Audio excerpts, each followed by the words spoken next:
Hello students, this is your science class. बच्चों, आज हम बात करने वाले हैं धातुओं के रासायनिक गुणधर्म की। कल हमने धातुओं और अधातुओं के कुछ भौतिक गुणधर्म की बात की थी। तो आज सबसे पहले हम बात करेंगे कि धातुओं के जो रासायनिक गुणधर्म है, यानी कि धातुएं अलग अलग कंडीशन में किस तरह से अभिक्रिया करती हैं। तो सबसे पहले बच्चों हम बात करने वाले हैं कि जो धातुएं हैं वो वायु के साथ किस तरह अभिक्रिया करती हैं। तो बच्चों, धातुएं जब भी ऑक्सीजन के साथ अभिक्रिया करती हैं तो धातु ऑक्साइड बनाएंगी। धातु यहाँ आप देख सकते हैं, यहाँ इस अभिक्रिया में दर्शाया गया है कि धातु ऑक्सीजन से अभिक्रिया करके धातु ऑक्साइड बनाती है। यहाँ कुछ उदाहरण आप देख सकते हैं। कॉपर ऑक्सीजन के साथ रिएक्ट करता है, अभिक्रिया करता है, कॉपर ऑक्साइड बनाता है। कॉपर ऑक्साइड यानी कि कॉपर के ऊपर एक काले रंग की परत बन जाती है, जिससे आप समझ सकते हैं कि जो कॉपर है उसने ऑक्सीजन के साथ रिएक्ट करके कॉपर ऑक्साइड की फॉर्मेशन की है। ऐसे ही एल्यूमिनियम है, ऑक्सीजन के साथ रिएक्ट करके एल्यूमिनियम ऑक्साइड की फॉर्मेशन करेगा, और मैग्नीशियम ऑक्सीजन के साथ अभिक्रिया करके मैग्नीशियम ऑक्साइड। तो इस तरीके से हम देख सकते हैं धातुएं अलग अलग कंडीशन में किस तरह से ऑक्सीजन के साथ अभिक्रिया करके दिखाती हैं। सोडियम और पोटाशियम, ये इंपॉर्टेंट है कि सोडियम और पोटाशियम वायु में आकस्मिक आग पकड़ लेते हैं, अचानक ही आग पकड़ लेते हैं। इसीलिए कभी भी सोडियम और पोटाशियम को बच्चों खुले में नहीं रखा जाता, इन्हें केरोसिन तेल में डुबोकर रखा जाता है। अगर हम आगे बात करें, कुछ और यहाँ पर कंडीशंस दी हुई हैं, लाइक मैग्नीशियम, एल्यूमिनियम, जिंक और लेड है, ये वायु के साथ धीरे अभिक्रिया करते हैं। इन धातुओं पर ऑक्साइड की परत चढ़ जाती है। और जो आयरन है, आयरन वायु में गर्म करने पर कभी भी आग नहीं पकड़ता, लेकिन अगर ज्वाला में लोह चूर्ण डालने पर वो तेज़ी से जलने लगते हैं। यानी कि अगर आयरन की फीलिंग्स हम डालते हैं, आयरन के छोटे छोटे टुकड़े हम डालते हैं, बिल्कुल ऐसे लगा लो आप, एक बिल्कुल चूर्ण की तरह, पाउडर की तरह, तो वो बहुत जल्दी आग पकड़ लेते हैं। कॉपर भी बच्चों प्रज्वलित नहीं होता है, लेकिन उस पर काले रंग की कॉपर ऑक्साइड की परत जरूर चढ़ जाती है, जो मैंने अभी आपको समझाया था अभिक्रिया में।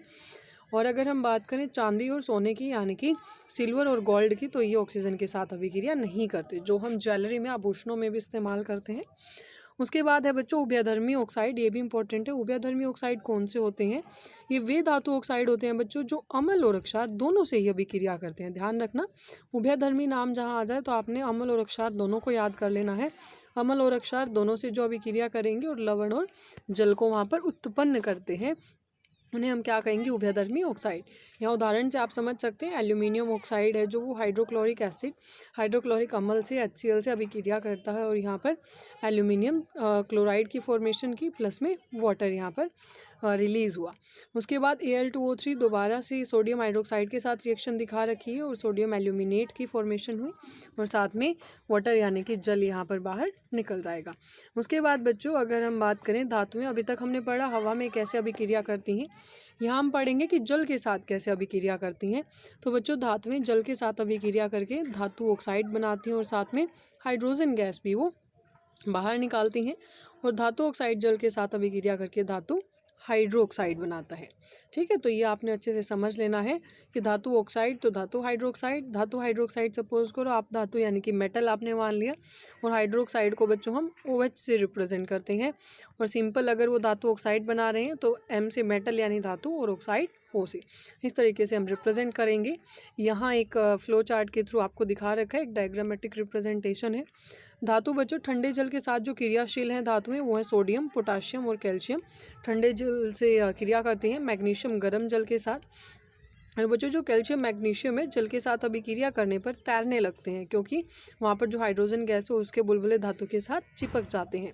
पानी में भी आप देखते हो ना, बुलबुले कई बार उठते हैं, तो हम देखते हैं कि बबलिंग किसकी वजह से हो रही है? हवा की वजह से। सेम एज इट इज़ यहाँ पर कैल्शियम मैग्नीशियम भी तैरने लगते हैं, यानी कि बुलबुले उनके बन जाते हैं, किसकी वजह से? हाइड्रोजन गैस की वजह से।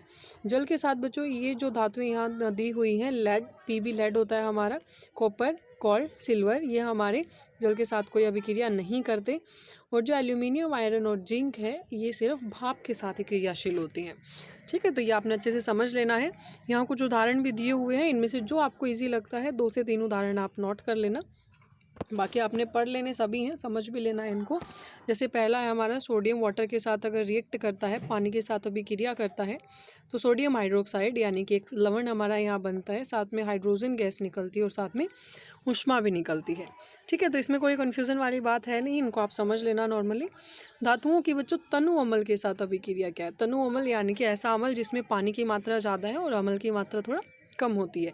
अगर मैं कहूँ कि 100 ml है तो वहाँ पर 90 ml पानी और 10 ml हमारा अम्ल है। इस तरीके से आप समझ सकते हैं तनु अम्ल। तो जो धातु जब भी तनु अम्ल से अभिक्रिया करती है तो लवण और हाइड्रोजन गैस वहाँ पर निकलती है। लवण की फॉर्मेशन होगी, लवण बनेंगे और हाइड्रोजन गैस निकल जाएगी।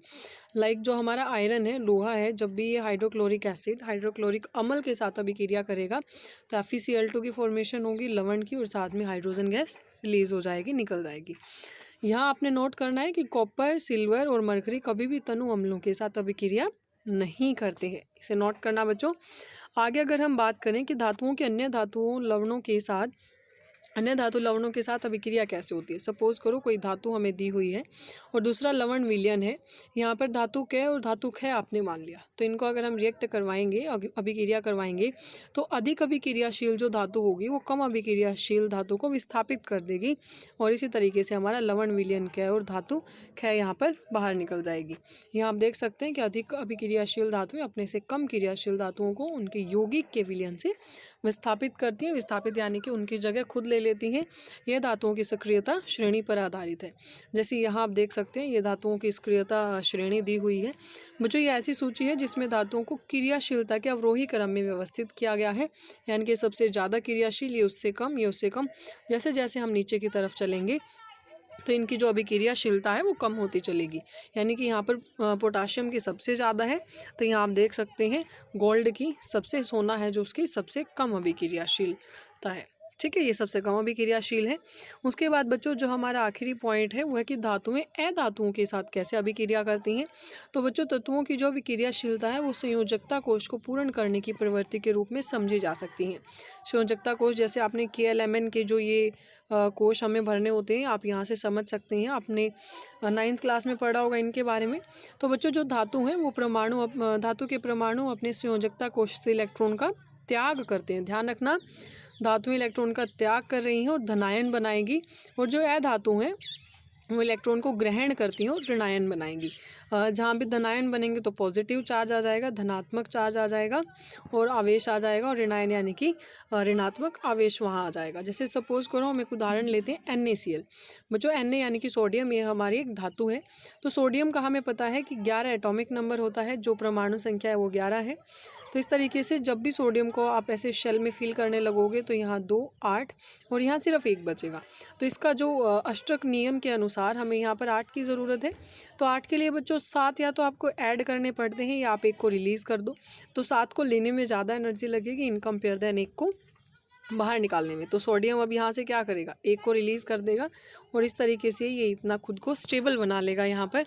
तो आप यहाँ देख सकते हैं सोडियम ने जो 1 ये था एटॉमिक नंबर, यहाँ आप देख सकते हैं 11 के अकॉर्डिंग 1 इलेक्ट्रॉन को रिलीज़ कर दिया, और सोडियम के ऊपर धनात्मक चार्ज आ जाएगा, धनात्मक आवेश। ऐसे ही क्लोरीन ने जो वो 1 इलेक्ट्रॉन है यहाँ पर उसको कमी है 1 इलेक्ट्रॉन की, यहाँ अष्टक नियम उसका नहीं संतुष्ट होता, तो 1 इलेक्ट्रॉन लेकर उसके ऊपर ऋणायन वो बना लेगा, ऋणात्मक आवेश यहाँ पर आ जाएगा। तो बच्चों यहाँ तक आज आपने कर लेना है। धातुओं की जितनी भी रासायनिक गुणधर्म है हमने डिस्कस किए सभी। कोई भी आपको समझ नहीं आया तो आप बता देना, हम एक बार दोबारा डिस्कस कर लेंगे उस कंसेप्ट को। यहाँ तक आज आपने पढ़ लेना है, कल हम अधातुओं के रासायनिक गुणधर्मों के बारे में पढ़ेंगे।